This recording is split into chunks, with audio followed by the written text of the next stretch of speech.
हम लोग क्लास 10वीं की हिंदी पुस्तक क्षितिज से सूरदास के पद को पढ़ेंगे। सूरदास के ये पद सूरदास के भ्रमर गीत से लिए गए हैं। ये 4 पद हैं जिनमें गोपियों की विरह को दर्शाया गया है।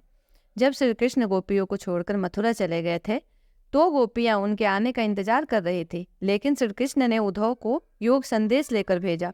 वे खुद नहीं आए। तब गोपियां उद्धव पर व्यंग करती है और अपनी विरह यानी दुख दर्द को व्यक्त करती है। तो चलिए पहला पद शुरू करते हैं।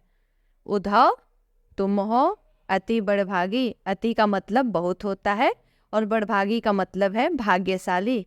यहाँ गोपियां उद्धव से कह रही हैं कि उद्धव तुम बहुत भाग्यशाली हो।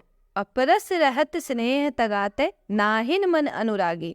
अपरस का अर्थ होता है स्पर्श ना होना, स्नेह तगा का अर्थ है प्रेम का धागा, नाहिन का मतलब है नहीं और अनुरागी का मतलब है प्रेम में मोहित होना।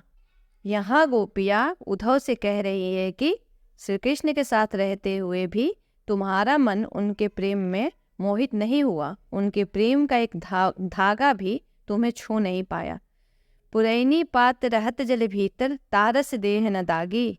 पुरैनी पात का मतलब है कमल का पत्ता, जल भीतर का मतलब है पानी के अंदर, तारस देह न दागी का मतलब है कमल का पत्ता पानी में रहते हुए भी उसके शरीर पर पानी का एक दाग भी नहीं लगता। गोपियाँ उद्धव से तुलना कर रही है, जैसे कमल का पत्ता पानी में रहकर भी उससे अछूता रहता है, वैसे ही तुम श्री कृष्ण के साथ रहकर भी उनके प्रेम से अछूते रहे। जो जल माही तेल की गागरी बूंद न ताको लागी। गागरी का मतलब है घड़ा। जैसे तेल लगे घड़े को पानी में डाला जाए तो भी पानी की एक बूंद भी उसे नहीं छू पाती, उसी तरह गोपियाँ उद्धव से कह रही हैं तुम श्री कृष्ण के साथ रहकर भी उनके प्रेम का अनुभव नहीं कर पाए। प्रीति नदी में पाँव न बोरे हो। प्रेम की नदी में तुमने कभी अपने पैर नहीं डुबोए। तुमने श्री कृष्ण के प्रेम में खुद को कभी बहने नहीं दिया। दृष्टि न रूप परागी। तुम्हारी नजर कभी उनके रूप सौंदर्य पर नहीं ठहरी। तुमने कभी उनके रूप पर मुग्ध होने का अनुभव नहीं किया। सूरदास अबलाहम भोरी। हम असहाय और भोली स्त्रियां हैं।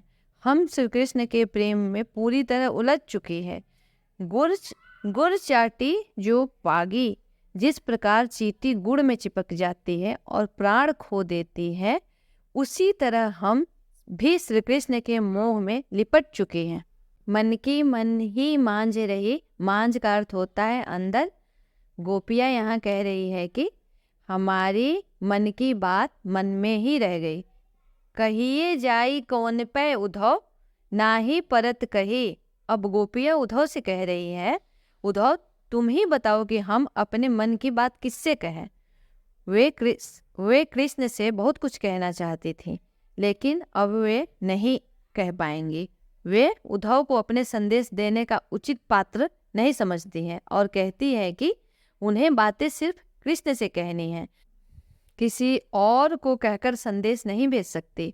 अवधि असार आस आवन की तन मन बिथा सही। अवधि का अर्थ होता है समय, आवन का मतलब है आना या किसी का आगमन, बिथा का मतलब है दुख या दर्द। गोपियाँ कह रही हैं इतने समय से कृष्ण के लौटकर आने की आशा को हम आधार मानकर तन मन हर प्रकार से विरह की ये व्यथा सह रही थी, ये सोच कर कि वे आएंगे तो हमारे सारे दुख दूर हो जाएंगे।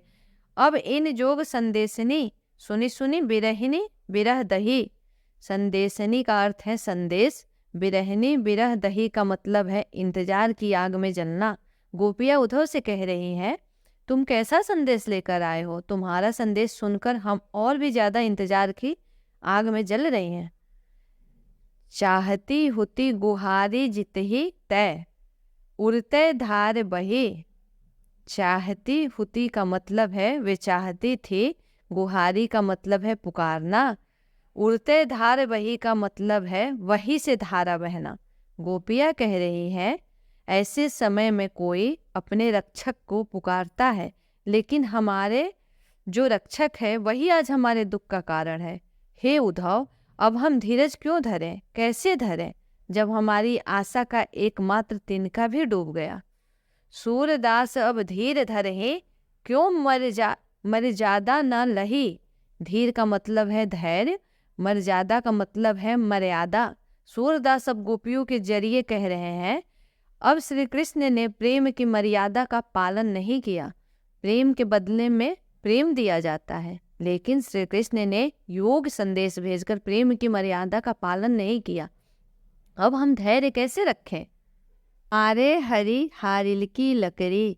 गोपिया कह रही है, हमारे लिए श्री कृष्ण हारिल की लकड़ी के समान है। जिस तरह हारिल पक्षी अपने पंजों में लकड़ी को बड़ी ही जोर से पकड़े रहता है, उसे कहीं भी गिरने नहीं देता, उसी प्रकार हमने भी मन क्रम और वचन से नंद नंदन उर यानी नंद पुत्र श्री कृष्ण, उर यानी हृदय, यह दृढ़ करी पकड़ी अपने हृदय के प्रेम रूपी पंजों से बड़ी ही दृढ़ता से श्री कृष्ण को पकड़ा हुआ है। गोपियाँ कह रही है कि उनके हृदय ने श्री कृष्ण को दृढ़ता से पकड़ रखा है। वो नंद नंदन को अपने हृदय से मजबूती से थामे हुए हैं। जागत सोवत स्वप्न दिवस निसी। जागत मतलब जागते हुए, सोवत मतलब सोते हुए, स्वप्न मतलब सपने में, दिवस मतलब दिन में, निसी मतलब रात में। गोपियाँ कह रही है, हमें श्री कृष्ण से मिलन की धुन लगी हुई है। चाहे हम जाग रहे हो, सो रहे हो, सपने देख रहे हो, दिन हो या रात, हमारे मन में बस श्री कृष्ण से मिलने की आस है। सुनत जोग लागत है ऐसो ज्यों करुई ककड़ी। करुई ककड़ी का मतलब है कड़वी ककड़ी। गोपियाँ कह रही है, अब जो तुमने हमें योग संदेश दिया है उसे सुनकर ऐसा लग रहा है जैसे कड़वी ककड़ी खाई हो। इस संदेश ने हमें और दुखी कर दिया है। सूतो व्याधि हमको ले आए, देखी सुनी न करी। यह तो सूर्य तिन्हीं ले सौंपे, जिनके मन चकरी। सूरदास के अनुसार गोपियाँ कह रही हैं, यह योग संदेश तो उन्हें ही सौंप दो जिनका मन चंचल हो। चूँकि हमारा मन पहले ही कहीं और लग चुका है, हमें कृष्ण के प्रेम का रोग लग चुका है। अब हम आपके कहने पर योग का रोग नहीं लगा सकते, क्योंकि हमने तो इसके बारे में न कभी सुना, न देखा और न कभी इसको भोगा ही है। हरि है राजनीति पढ़ी आए। गोपियाँ कह रही है, अरे उद्धव, अब हमें सब समाचार मिल गया है। श्री कृष्ण ने राजनीति पढ़ ली है। राजनीति पढ़ी आए का मतलब है श्री कृष्ण अब राजनीति के बड़े जानकार हो गए हैं। समझी बात कहत मधुकर के। गोपियाँ कह रही है कि मधुकर यानी भौरा। गोपियाँ यहाँ उद्धव को मधुकर कहकर संबोधित कर रही है। समाचार सब पाए, अर्थात उद्धव के द्वारा श्री कृष्ण सब समाचार प्राप्त कर लेते हैं और उन्हीं को माध्यम बनाकर संदेश भी भेज देते हैं। एक अति चतुर हुए पहले ही, अब गुरु ग्रंथ पढ़ाए। गोपियाँ कह रही है कि श्री कृष्ण पहले से ही बहुत चतुर और चालाक थे। अब मथुरा पहुंचकर शायद उन्होंने राजनीति शास्त्र भी पढ़ लिया है, जिससे वे और अधिक बुद्धिमान हो गए हैं। बड़ी बुद्धि जानी जो उनकी लोग संदेश पठाए, वे और अधिक बुद्धिमान हो गए हैं। यही कारण है कि उन्होंने तुम्हारे द्वारा योग संदेश भेजा है। उद्धव भले लोग आगे के पर हित डोलत धाय। यहाँ गोपियाँ कह रही है कि उद्धव पहले के लोग, आगे के लोग बड़े भले होते थे, पर हित डोलत धाय यानी वे लोग हमेशा दूसरों की भलाई के लिए भाग दौड़ करते थे, दूसरों की मदद करने में लगे रहते थे। लेकिन अब क्या हुआ? अब अपने मन फेर पाई है, चलत जू हुते चुराए। इस पंक्ति का अर्थ है कि अब श्री कृष्ण ने हमारा मन चुरा लिया है। चलत जू हुते चुराए मतलब जब वे मथुरा गए तब हमारा मन भी साथ ले गए। अब हमें हमारा मन वापस चाहिए। ते क्यों अनीति करे आपुन। आपुन का अर्थ है अपने। उद्धव श्री कृष्ण अपने अपनों के साथ यानी गोपियों के साथ अन्याय क्यों कर रहे हैं? जे और अनीति छुड़ाए मतलब जो हमेशा दूसरों को अन्याय से बचाते थे, वही अब अपने अपनों पर, गोपियों पर अन्याय क्यों कर रहे हैं? राजधर्म तो यह सुर।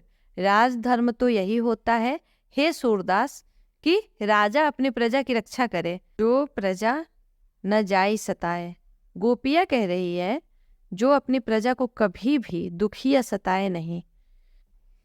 यानी श्री कृष्ण, अगर आप मथुरा के राजा हो गए हो तो आपका धर्म यही है कि आप हमें यानी गोपियों को सताओ नहीं। अगर श्री कृष्ण ने राजा का धर्म निभाया होता तो उन्हें हमें दुख नहीं देना चाहिए था। उन्होंने योग का संदेश भेजकर अपनी प्रजा गोपियों को सताया है। Please make sure to like, share and subscribe to our channel.